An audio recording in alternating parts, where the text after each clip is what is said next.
नमस्कार मित्रांनो, स्वागत आहे आपल्या एका नवीन अपडेट व्हिडिओमध्ये.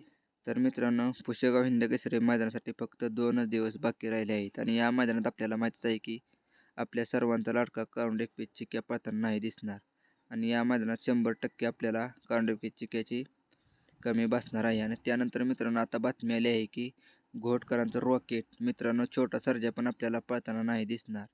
मित्रांनो, आपल्या सगळ्यांनी माहीतच आहे की आपल्या सर्वांचा लाडका बिंजोरचा बादशाह मथुर आणि घोडचा छोटा सर्जा हा पायरा मित्रांनो 100% फिक्स झाला होता आणि ही जोडी आपल्याला या पुशेगाव हिंदकेसरी मैदानात पळताना दिसणार होती. पण मित्रांनो आता अपडेट आले आहे की सर्जा पण आपल्याला या मैदानात पळताना नाही दिसणार.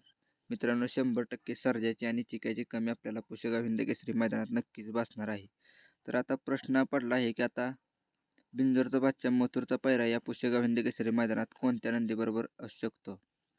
तर मित्रांनो आपल्याला माहीतच आहे की आपल्या सर्वांचा लाडका बिंजोरचा बादशाह मथुर आदत बरोबर अतिशय सुंदररित्या असा पळतो. मित्रांनो, श्रीनाथ केसरी मैदानात आपल्या मथुरचा पायरा होता आदत पुष्पराज बरोबर. अतिशय सुंदररित्या असं मित्रांनो या गाडीला पण स्पीड लागलेला आणि मथुरने त्या श्रीनाथ केसरी मैदानात 3रा क्रमांक केला होता. आणि मित्रांनो जेव्हा न्यूज आली आहे की घोडचा छोटा सर्जा पळणार नाही तेव्हापासून सर्वजण म्हणत आहेत की मथुर आणि आपल्या सर्वांचा लाडका 12 हिंदकेसरी बकासूर ही जोडी या पुशेगाव हिंदकेसरी मैदानात पळताना दिसू शकते. पण मित्रांनो मला नाही वाटत की मथुर आणि बकासूर ही जोडी या मैदानात पळताना दिसू शकते. तर मित्रांनो मथुर कोणाबरोबर पळताना दिसू शकतो. तर मित्रांनो काही वेळेस राहुलबाई घरचा साज पळवतील, सर्जा 1001 आणि मथुर ही पण जोडी मित्रांनो पळाली तर अतिशय सुंदररित्या असं स्पीड लागेल. आणि त्यानंतर दुसरा नंदी म्हणजे मित्रांनो पुष्पराज. मित्रांनो जर का पुष्पराजचा पायरा फिक्स झाला नसला तर आपल्याला 100% पुष्पराज आणि मथुर ही जोडी या पुशेगाव हिंदकेसरी मैदानात पळताना दिसू शकते आणि 100% ही जोडी पाळली तर गुलालात पण राहू शकते. त्यानंतर राहिला प्रश्न आपल्या सर्वांचा लाडका 12 हिंदकेसरी बकासूरचा.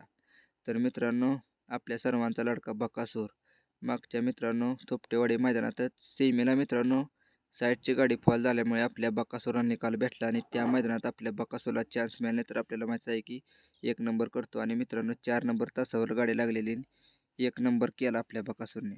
आणि आता पुशेगाव हिंदकेसरी गाजवण्यासाठी मित्रांनो बकासूर सज्ज झाला आहे. तर आता आपल्या सर्वांचा लाडका बकासूरचा पायरा कोणत्या नंदीबरोबर असू शकतो. तर मित्रांनो सर्वजण म्हणत आहे की आपल्या सर्वांचा लाडका 12 हिंदकेसरी बकासूर आणि मथुर ही जोडी आपल्याला या मैदानात पळताना दिसू शकते. पण मित्रांनो ही जोडी पळताना नाही दिसणार. या मैदानात मित्रांनो आपला बकासूर आणि कारुंडे चिक्या ही जोडी पळणार होती. पण मित्रांनो त्या चिक्याच्या पायाला दुखापत झाल्यामुळे आपला चिक्या या मैदानात पळताना नाही दिसणार.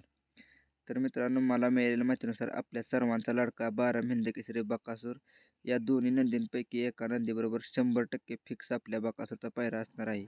पहिला नंदी म्हणजे मित्रांनो छत्रपती संभाजीनगरचे आन बान शान लखन. मित्रांनो याआधी लखन आपल्या बकासूर बरोबर 1 तारखेला पळाला होता जानेवारी महिन्यात आणि त्या मैदानात मित्रांनो मुळशी मैदानात कडेने पळून बकासूरने आणि लखनने 1 नंबर केला. आणि आता या पुशेगाव हिंदकेसरी मैदानात पण आपल्याला लखन आणि बकासूर ही जोडी पळताना दिसू शकते. आणि त्यानंतर मित्रांनो दुसरा नंदी म्हणजे मित्रांनो उर्मिलाताई यांचा अर्जुन ही पण जोडी मित्रांनो आपल्याला काही वेळेस या पुशेगाव हिंदकेसरी मैदानात पळताना दिसू शकते. तर मित्रांनो आपल्याला काय वाटतंय या पुशेगाव हिंदकेसरी मैदानात मथुर आणि बकासूर ही जोडी पळाली पाहिजे का नाही कमेंट करून नक्की सांगा. आणि